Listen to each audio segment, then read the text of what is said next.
Welcome to Founders Future, a podcast powered by Closers.io, where we dive into the journeys of innovative entrepreneurs and explore the road ahead of them and their companies.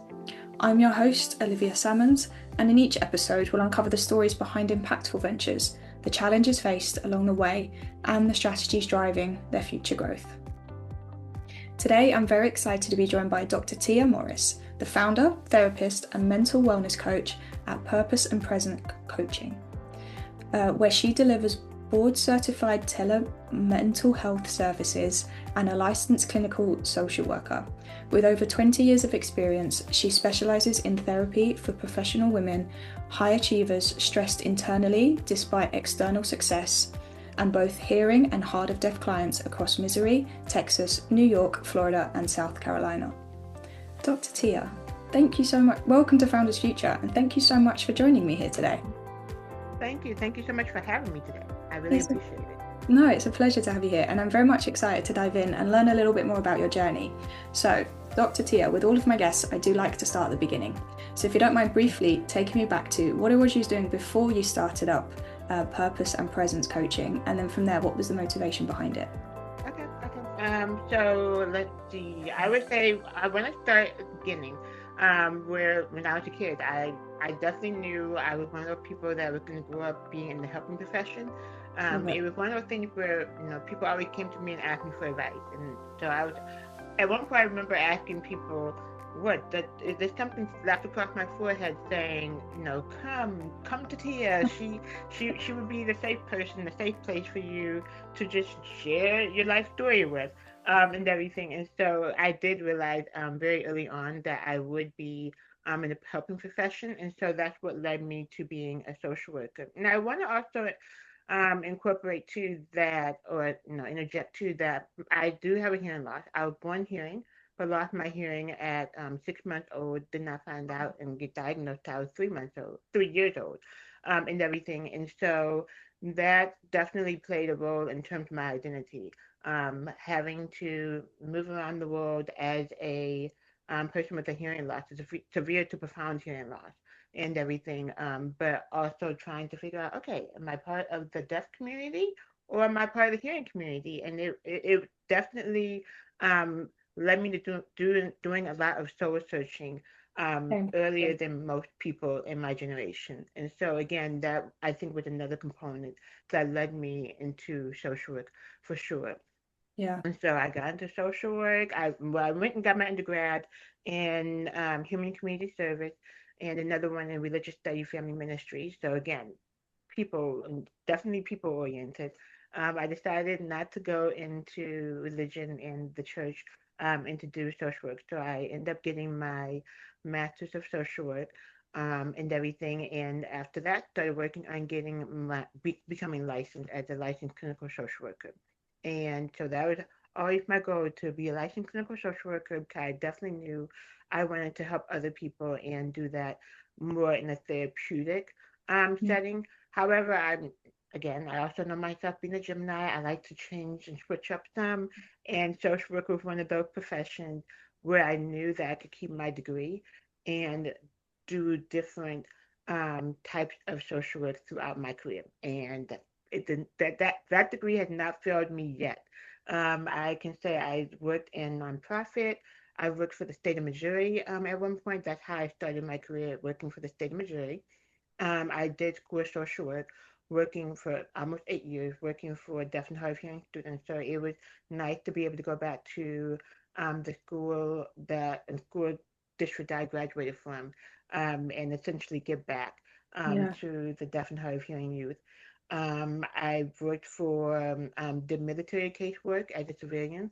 I've also done worked in a psych hospital, done dialysis social work. I've also done social work in a leadership capacity. That was my last role before, and I did private practice, but that was my last role before I decided to do private practice the second time around. So this is my second time doing private practice. And so, yeah, so that is how I got into social work overall. I love that. And thank you so much for sharing your journey. And as Mhm. you say, like from the start, you was very much in that purpose-giving role. Like you just want to help people. I feel like as a social worker, naturally you are those kind of people, very empath, very much understanding and know how you can kind of bridge the gap. And Mm-hmm. naturally, as you mentioned yourself, being born and then having to go hard of hearing, Mm-hmm. in my opinion, it kind of gives you a superpower because you can very much kind of bridge those both gaps between you. My brother is half deaf in one ear, so I can understand the struggles you must have had as well. But Okay. it is, yeah, but it is essentially just you can now communicate between the world, which is a pretty cool Mm-hmm. aspect and very much help people in a very similar situation that you must have been in as well, which is really cool. Did you always maybe have a little bit of a like niggling to be an entrepreneur as well, and actually kind of led you to opening your own practice? It's interesting that you asked that because if you would have asked me that 5 years ago or 10 years ago, I would have said I didn't have Mhm. an inkling of being an entrepreneur. But then when I started thinking about my childhood, I was not the girl that played with dolls and did all the domestication type stuff. I was the one that literally would go to. We have a store here called TJ Maxx and Yeah, Marshall, and back when I was a kid, they used to have layaway. And so I would be the one that would literally take some of the layaway slips and bring them home and play store. And it was different things in my room or in my house. I'm like, okay, yeah, I'm gonna do checkout, love and do the whole layaway thing. I think in my head that was the only thing that I kind of knew that was kind of entrepreneur-ish and everything. I don't know if I really conceptualized the whole idea of, oh, this could be my store, and that, my customers, my pretend imaginary customers, could be, putting things in layaway at my store. I don't think I went that far. But yeah, so I definitely think now being older, looking back, that I definitely had the seed in me. I just didn't recognize it at that time. But if you've been, oh, Tia, do you find yourself, having your own private practice?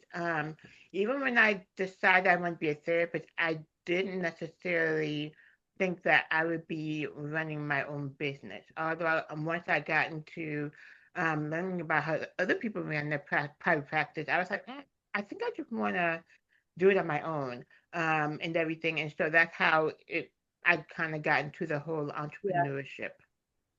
I love it. But I think, yeah, as you said from the start, a very service based again, if you're like literally saying that we have TK Maxx in the UK, so very similar store, just a different name. And I understand exactly what I mean. I used to set up my own like shop counter like I was in a supermarket, and Okay. I'd sell my friends the stuff from my counter. And I do think Yeah. I know exactly what you're saying. It's more of that like customer service role, still wanting to provide to people. So naturally that kind of leads to entrepreneurship, as you say. You Yeah. learn that you want to do your own thing and you just have the Mhm. confidence that takes you there. So let's Right. dive into the practice a little bit more, Dr. Tia, just so Okay. the listeners can have some context moving forward. So when it Okay. does come to purpose and presence coaching, who would you say like is your ideal client? Like who do you very, very much love to work with the most? And then from there, how is it you Mhm. help them and how do you support them along their own journey? Okay.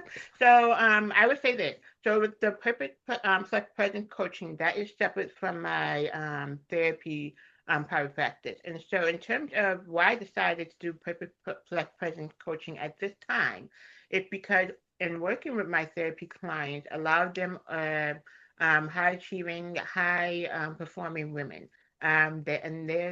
They are doing great in their industry. They're doing great in their community. They're doing great in their families. However, I noticed that they are, exhausted and burnt Yeah, out and tired and overwhelmed. And one of the things that I work with my clients is, saying it's okay to not be and do everything for everyone. It's okay to say no. But another thing that I've noticed, my clients as well as, myself as a woman, I'm in my 40s. I'm 44, will be 45 in June, and I'm definitely at the point in my life where I'm embracing and celebrating my womanhood. I was born a woman. I've always been a woman. However, I don't think I really understood like, okay, I'm a woman. This is my life. I'm in charge of it. I have control to such an extent of my life and the direction it goes. And hmm so I can't keep saying, oh, I've always been this way, or I have to keep showing up this way because this is what people expect of me, yeah, and everything. I can have conversations with certain people and say, I know this is how we've always done things, but I'm at a period in my life where I'm going to have to pivot. and do things differently. And some people are going to be open and accepting to that, and other people are not, and that's okay. And everything, and not internalize it. And so that's something I've recognized within my own self, but also something I've recognized with my clients that I've been working with. And so, the coaching program, I was like, okay, I have some clients that have done the work and everything, and they just need that extra support. And some of the people that have come to me, they don't really need, a medical diagnosis, which is what therapy is. You do end up getting a medical diagnosis. They don't really need that medical diagnosis. They need permission to, as I say, from time to time, put down the cape. They need permission, but they also need guidance in how to navigate that. We've been talking about using the word boundaries for a few years now, so it's been a big buzzword. And some people have misunderstood, misconstrued what the idea and what the concept of boundary truly means. And so that's something I do with my clients in terms of educating. So I'm not the type of person that's going to be like, oh, you need to do A, B, and C. I'm going to be the coach that tells you, because I do this with my therapy clients. I'm the coach that's like, okay, my recommendation, my suggestion would be blah, blah, blah. And the reason why I'm suggesting blah, blah, blah is because of A, B, and C. And then I will ask the client, what are your thoughts on that? And they might say, oh, I see where you're coming from. That makes sense. I definitely believe in um, agency and empowerment and self-advocacy and everything. Yes. And so the way I describe it when I'm working with my clients too is, sometimes I will play the devil's advocate, so to speak. But what I'm doing is, say we have a stone or a diamond or whatever and everything. And so one of the things that I like to do is show my clients the different size and the prisms and all that stuff. And so I'm like, let's turn the diamond or the stone around and see how it looks, because again, from different angles, you're going to get a different view and Okay. everything. And so that is something that I do with my clients a lot.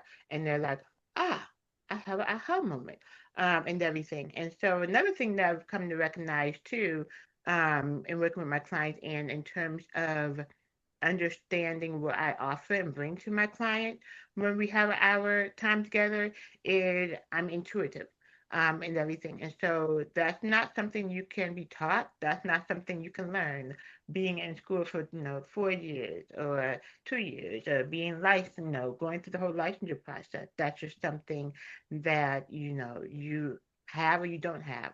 And so I'm intuitive, and so that's something I share with my clients too. I say, so, because sometimes it's not always what people say, but sometimes what they don't say. Sometimes not always what they do, sometimes what they don't do. So I bring those observations up Yep. in the sessions, and I'm like, so is this what you're experiencing, or is this what you're going through? And they're like, yeah, how'd you know?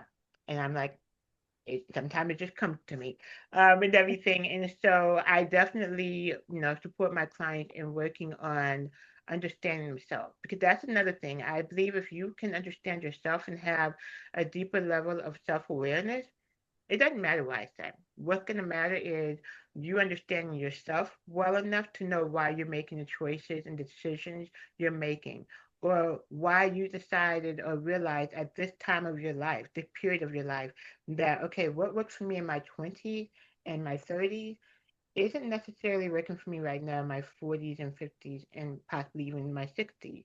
And I've been doing it for so long. Do I really have the right? I've had clients ask me that. Do I have the right to Yeah. switch up at this point? And I'm like, yeah, you have the right to switch up at this point. Why would you not think you have the right not to switch up at this point? And it's like, but is it fair? And I'm like, for one, is life fair? No, it's not. But the other thing is, too, we're living beings. We're living creatures. We're not machines. We're not computers, or anything. We're living creatures. We're supposed to evolve. We're supposed to transform. We're supposed to change. We're supposed to, go through changes in life. Yeah. I think the base of who we are in terms of being a person of character and integrity. and all of those things need to remain intact. But our viewpoints and our yeah, viewpoints in life can change, and what we might have been able to offer at one period in our life might not necessarily be what we're able to offer at Yeah, this so period true. of our life, and that's okay. And that is okay, and that's so true. And just to go backwards a little bit, I love the way you said put the cape down because I do feel like women, and I'm not going to single men out completely, but I do feel like women suffer with this a little bit more than men do. Is that Mm-hmm. imposter syndrome that you're speaking about? We tend to feel like we have to hold the weight of the world on our shoulders. Like we are that big support mechanism for everybody around us. So as you Mm-hmm. say, it's just about like making sure your cup's full, getting rid of that imposter syndrome, and not allowing yourself to keep asking for permission to do what you want to do. And that is Right. something we very much struggle with in the modern world. And I couldn't agree more. It's about integrity, it's about being yourself.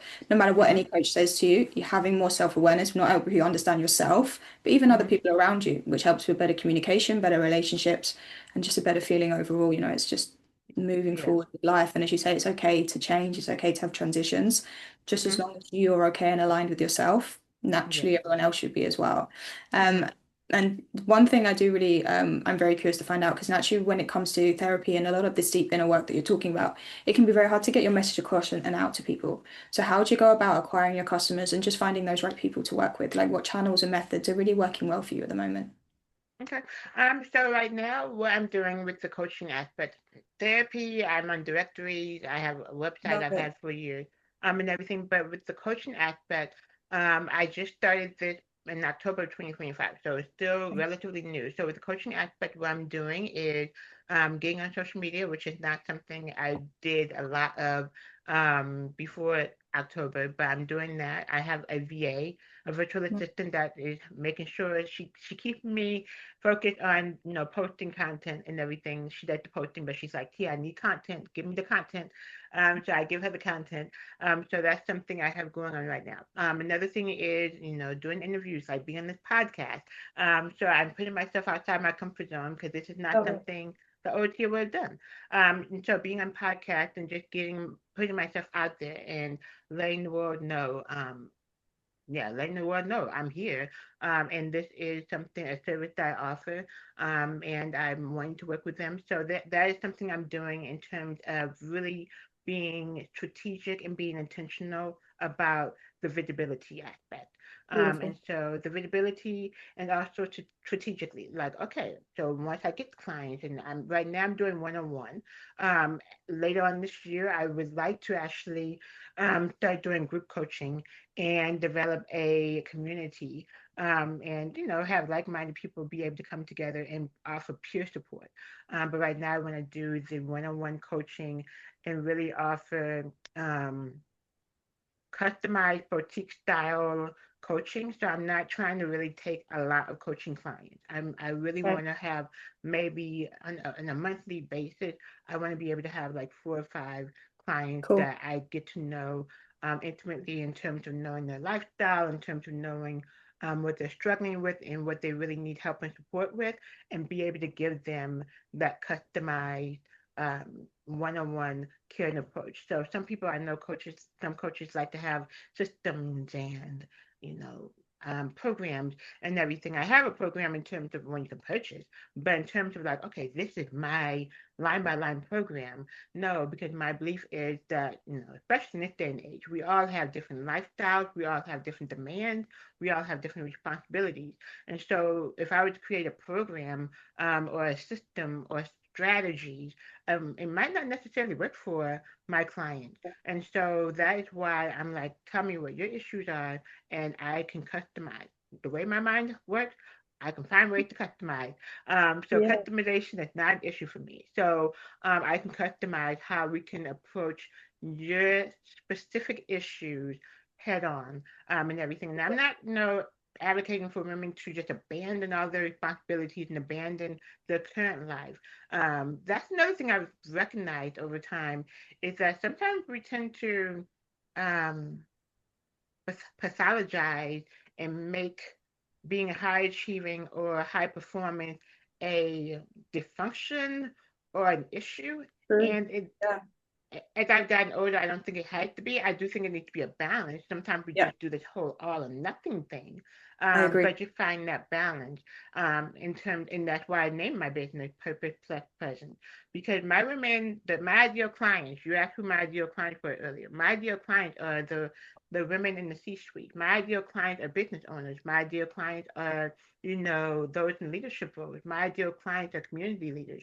My ideal clients are the movers and the shakers of their ecosystem, whatever their Yeah. ecosystem is, and everything. And so I'm not asking them to just be like, give it all up and go live on the beach or something or have a nomadic life. I'm not, saying to do that.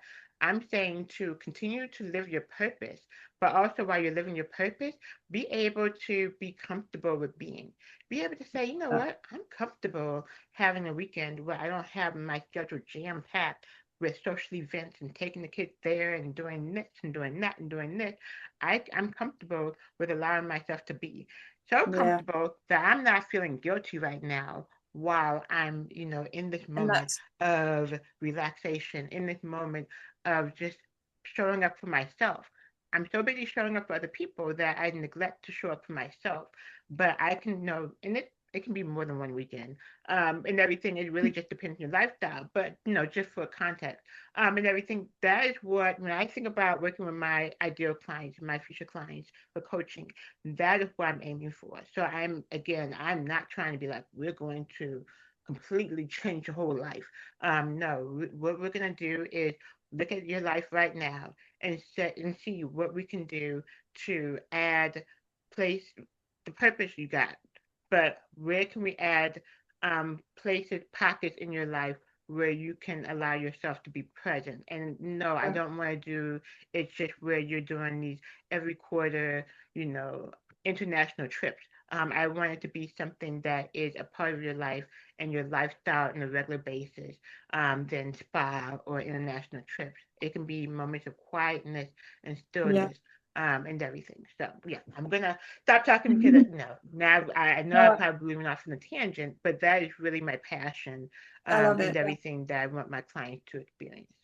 Yeah, and as you say, it's not about getting rid of the high achieving, the hustle culture, whatever you want to call it. It's not about just, as you say, moving remotely on the beach. It's having that balance of presence and passion. So you exactly as you said it, so it Mm-hmm. is that sense of just slowing down a little bit, going for a walk in the park every day, taking your dog for a walk, taking your kids out for lunch, whatever it may be. It's those little things that can really add up that just make Mm-hmm. your lifestyle a little bit nicer while you are continuing to grow and reach those heights that you want to do.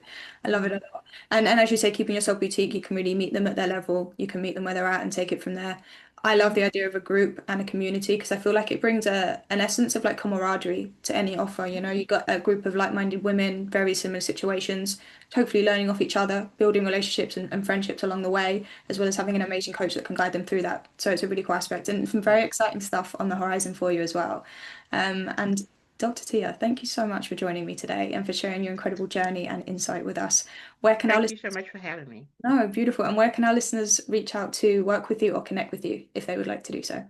So if people want to reach out to me and connect with me, you can find me on Facebook and Instagram as well as LinkedIn. With LinkedIn, it would be Dr. Tia Morris.